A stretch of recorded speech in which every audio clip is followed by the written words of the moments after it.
So there's nothing wrong with your opinion. Your opinion is valid and it's valuable. It's just not the truth with a capital T. And we run into trouble, especially these days, when we think of our opinions as the truth or as facts. So the issue isn't with our opinion, the passion with which we hold the opinion, the experience we have behind it, even whether we speak up about it or not. Some of us are more outspoken than others, which can vary based on our personality, our family, our background, our culture, a lot of things, right? The issue is the self-righteousness with which we hold the opinion.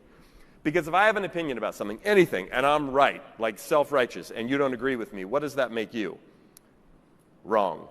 Now we have a problem. I'm right, you're wrong. Now the problem isn't that we disagree. That's not the problem at all. When I talk to a leader and I ask him or her, hey, what's it like around here with the team or in the organization when people disagree or when there's conflict? How does that manifest? If I hear some version of, oh, everybody gets along great, we don't have much conflict around here, I'm always like, uh-oh, red flag. We want there to be conflict. Now, I'm talking about productive, healthy conflict. I'm not talking about destructive, disrespectful conflict. I'm talking about the kind of conflict where we can disagree with each other, we can challenge each other. I can say, hey, I don't understand that, or I don't agree with that, or I don't see it that way. What about this? Or what? That could be, where we can really have an open exchange of ideas. If that's not happening, it usually means that people don't feel safe to speak up. If you're not getting feedback, if you're not hearing dissenting opinions on the team, that's a problem. In most situations, in most relationships and teams, there's either tension or conflict.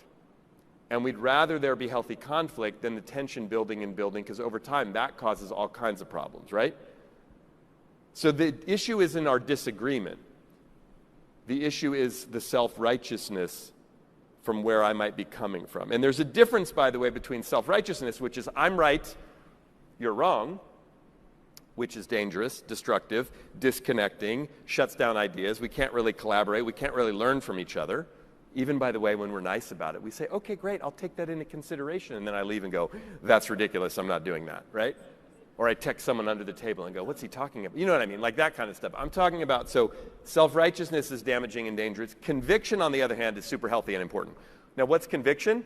Conviction is, I believe this to be true. I'm willing to speak up about it. I'm willing to engage, debate. I'm willing to even take a really unpopular opinion about something and share it, even if it's a little scary to. But I have enough humility and enough self-awareness to realize a couple of things. First of all, I might be wrong.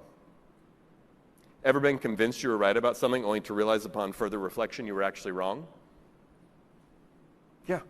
It's called life, it's called growth, it's called marriage, it's called so many things, right? It's like, oh, look, there are things that we all do right now. I mean, think of everything we've been through the last few years. There are things you and I do today that we did 180 degrees differently, not only 10, 20 years ago, but like 6 months ago, maybe, or whatever. Things change, life changes, technology changes, the world changes, we change our minds, right? What did Maya Angelou say? When you know better, you what? Do better. So changing our mind isn't a bad thing. And knowing that we might be wrong doesn't mean we're not confident, doesn't mean we can't be strong leaders. No, it's a part of being flexible, nimble. But maybe it's not a right-wrong thing. Maybe it's just a values thing.